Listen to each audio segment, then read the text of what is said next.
Hi, Mike. Thanks for taking time to speak today.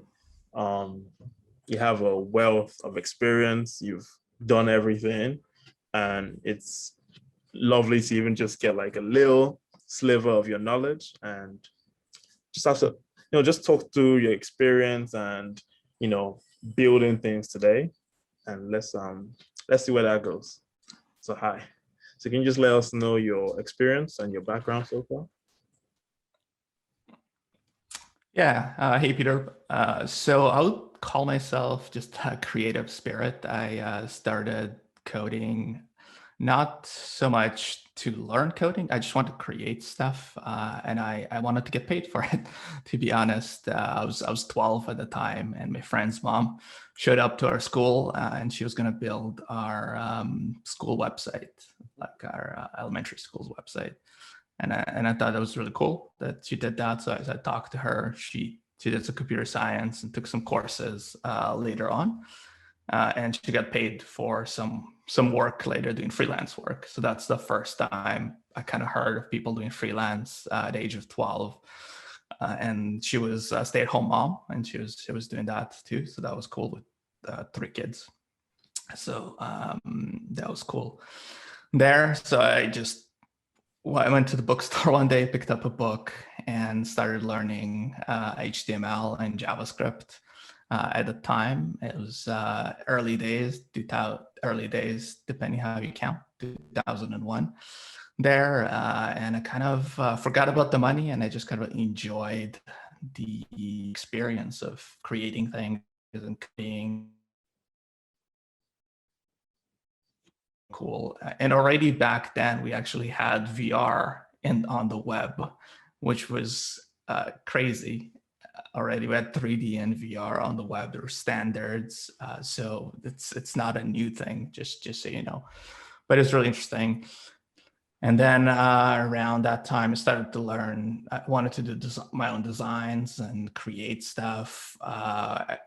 There was no themes and marketplaces that I knew of, at least at the time. So I said, I'll create my own. And I definitely didn't have money to pay for anything. So I just learned how to use Photoshop. And then I learned how to use 3D software to create cool. We had like 3D buttons and cool random stuff. So I spent a few years just learning to create 3D stuff and put stuff into video games, which was really fun. And then I went back to web development, again, learning at PHP, and went to university for computer science, did some business, and then I got to work at a few different companies along the way. At like the biggest one that people probably recognize is BlackBerry. I got to work at BlackBerry, working on the new iPad killer competitor. They're putting the Java virtual machine runs all the programs, or used to run all the programs on the devices.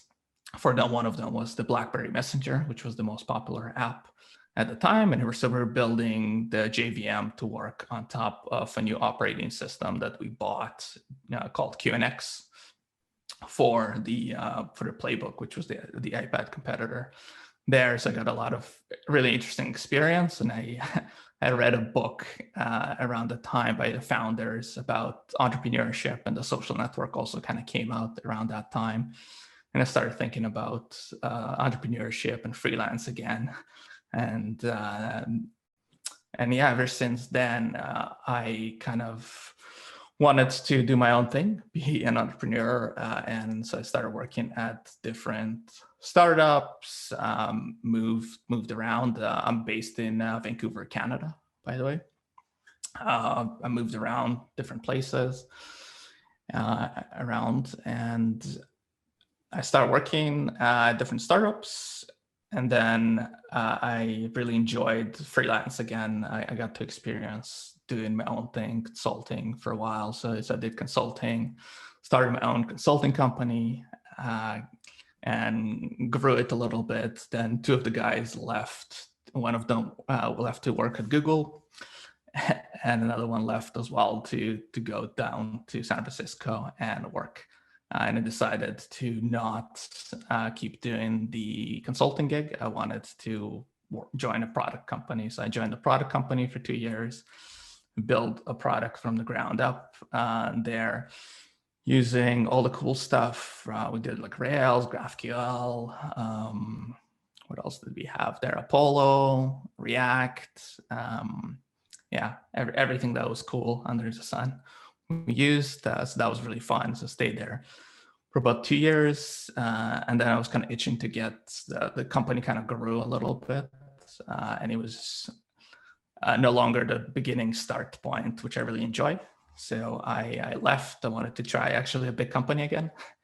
So I tried that for 2 months. I could only do it for that long.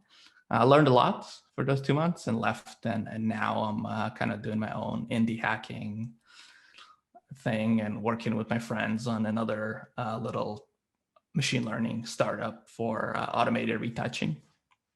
So that's kind of where I'm at right now, and working on a couple of projects like Emogination, which is just a small little project that I came up with to play with front end stuff and try different things and try to see if I can make $1 online. That's my goal. I can run consulting companies. I can do all that stuff, but I want to get product and paid for a product. So that's my goal currently. Awesome. It's lovely to hear your wealth of experience. A lot of people should know how fortunate they are that you can go online and learn anything rather than having to get a physical book to learn HTML, CSS. But it's good to hear your background, and yeah, you've worked in so many places, built so many things, and that's just amazing to hear. A question that'll come to mind right now is, how do you choose what to work on? You seem like someone that has a lot of creative ideas and things that come at you. So how do you just choose, like, oh, I want to work on this, and I want to work on that? Do you have a process? Like, how do you justify working on something? So the question is, how do I decide what to work on? Yes. That's kind of the question you're Yeah. saying? Yeah. If you have so many things coming at you, how do you? Yeah. Yes, it's a really good question. So I realized that first of all, I like having a few things at once going on. I have to have one big thing and like one or two small things, pretty much, so I can dedicate time to the big thing that's gonna take. It's just the length of time that I can see it taking me. Like, so the ML startup, for example, it's gonna take a little bit longer. So I know that part. Also kind of working on search stuff. I know that's going to take longer. So I dedicate, and just based on potential, pretty much. So whatever I see has the most potential, and feedback from people. So I just keep talking to people, see what people get excited about, what starts getting traction, what doesn't start getting traction. Your user feedback sessions really tell you a lot. Are people ready for this new thing or not? Because as I have a product called Picture Dad, which is a good example. So I was using Picture Dad is about placing virtual pictures on your wall to try them at home. So you can try different canvas sizes and see what it looks like in your apartment or your house before you buy the product. So I started that 3 years ago now, when ARKit first came out, which is Apple's augmented reality framework there, and then Google came out with their own. And people are really excited about it in the beginning, but they were not quite ready for AR experiences. Now with the pandemic, they're starting to get more into it again. So just knowing that, now that I'm ahead of the curve, just knowing that I appeal to early adopters. So that's who I kind of try to appeal to and seeing where the market kind of goes. So the short of it, I guess, is based on potential and what I feel energy for, I guess, is the other thing. If I get stuck on something or conceptually stuck, I just switch to something else for a bit, and then I can get unstuck. That's kind of how I decide what to work on. Awesome. That's a really good answer. I love the fact that do user feedback sessions and you test it and test it out in the space. I think that's really helpful to validate what you're building as well. Um, Now, question is, what are your thoughts about building public um, and testing out ideas in public? How do you feel about that? I really like it. It works well for me personally, and a big it works for me to set a goal and announce publicly to my friends, and then they hold me accountable, hold myself accountable, and makes it real to me. So if I have a goal, I'll just tell you what it is. And like I had a goal to move to Vancouver. That was a goal, and I told my friends, and I moved to Vancouver. So it just helps me materialize things. So that just naturally works for me really well. Sometimes building in public feels like you're talking to the air in a way, but at the same time, like looking back at my tweets that are tagged build in public is a nice reminder of the journey, and I can summarize it later on. So it's kind of a public journal. So I really like it. It lets people know what you're working on, lets you practice just marketing and announcing things and just being honest and real about things. Things are not going to go well all the time. It's pretty good. It helps you, like I said, it helps you keep accountable for yourself, practice marketing. And there's a lot of ups and downs in entrepreneurship. That's I think what I started saying is there's ups and downs. Some days you feel like you're on top of the world. Some days you feel like you're worthless and you don't know anything and you don't know what to do next. And why are you doing this? Like you should just go back to your corporate job. Like that's how you'll just feel some days. So knowing that helps. That it's okay. The next day will be a better day. So just taking it one day at a time really helps, and people will encourage you as well if you build in public and you talk about it honestly. Okay. You'll see other people feeling the same way. All right. Awesome. So back to getting user feedback. When you have an idea, do you ever feel it's enough if you yourself think the idea is good and it's something that if thought should be out there and you haven't seen it out there, or do you still feel you need to get people to talk to and validate that idea, or just one person, which is me or yourself, is enough for the idea? The answer is it depends who you're building it for. So if you're building a tool for that you're going to use yourself and if you're happy with just having one user, which is you, and knowing that there's other people like you, then it's okay. But generally it will still be, regardless, it'll still be helpful to talk to other people, because then you'll see what they'll say about the idea. So they'll either say, oh, I don't have this problem, or I don't care, or I haven't had this problem yet, or I never thought about it. Or they'll say something like, oh, that's a nice idea. Most of the time they'll say something like it's a nice idea, and rarely do they get really excited about the idea with you. And you have to take these things with a grain of salt as well. I learned that a first startup we tried to do was we're trying to help event organizers find event spaces. It wasn't how the idea originally started. It was called Zero Idle. The idea there was that we were going to help utilize unused spaces. So for example, you had a garage and it was just sitting empty. Somebody can rent your garage, do the oil garage, because they don't have a garage. They live in an apartment, for example. So that was the original idea. So it's kind of Airbnb for creative spaces. That was the original idea, and then it evolved into helping event organizers find event spaces. And everybody that we talked to always said that was a great idea and really liked the idea. But are you willing to pay for it? That was the big question. And not exactly. That was the answer there. So the biggest company in the space was called Cvent. They're kind of the oracle of that space. They're big, giant company, slow to move, really old stuff, but they know their stuff. They provide event consulting, and that's how they were able to distribute their product, which also finds event venues for you as part of that bigger service of event planning for you.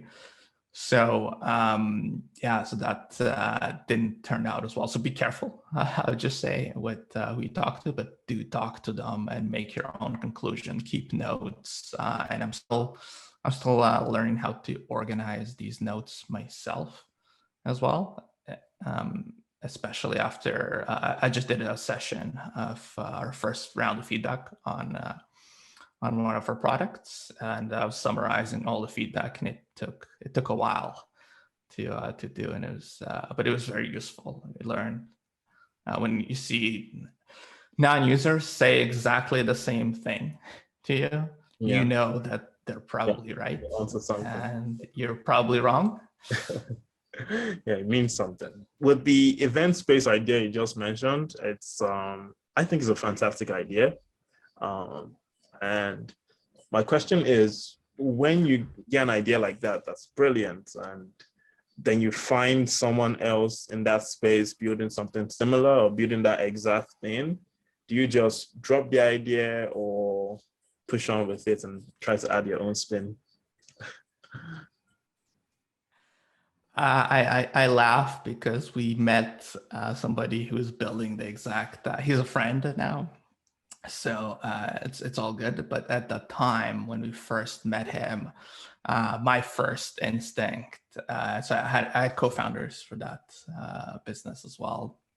So 2 other co-founders, and my initial instinct was, let's kill him. Then we got to kill the competition. Really aggressive, and his approach to us was friendly. Let's collaborate. He actually lost his co-founder. His co-founder decided to do something else at the time, and he wanted to see if we can work together. And we talked to him a little bit, but we never ended up doing that because we just didn't know how it would work for us. So no, the answer is don't drop it. It validates. If anything, you should talk to that person because it will actually tell you a lot about what's going on in that space, and you can learn from their experience. And you will see the best people to talk to is the people who tried it and failed. Because they'll tell you why it didn't work for them, so you can avoid all these mistakes. And they'll be really helpful as well. They will tell you what didn't work, why they got burnt out of the business, and they're literally the best people to talk to. You should literally reach out to them and jump on a call and talk to them as fast as you can. So it's really great. It validates that somebody else thinks it's valuable to work on it and dedicate time to. I really like. Plus, you can do it better. Yeah, exactly. I really like that response because earlier when I used to get these millions of ideas, I'll just get an idea, go to Google, find out if anyone's doing something even remotely similar. And if someone is, I'll just drop it immediately and try and find something else. But I got to find out that you can always, like exactly what you said, it validates, you're onto something, and you can always do it faster, better, cheaper, or even put your own spin on what they're doing. So I think it's, don't drop it. Try to, I also like the advice of talking to the people that did it, learning from their experience.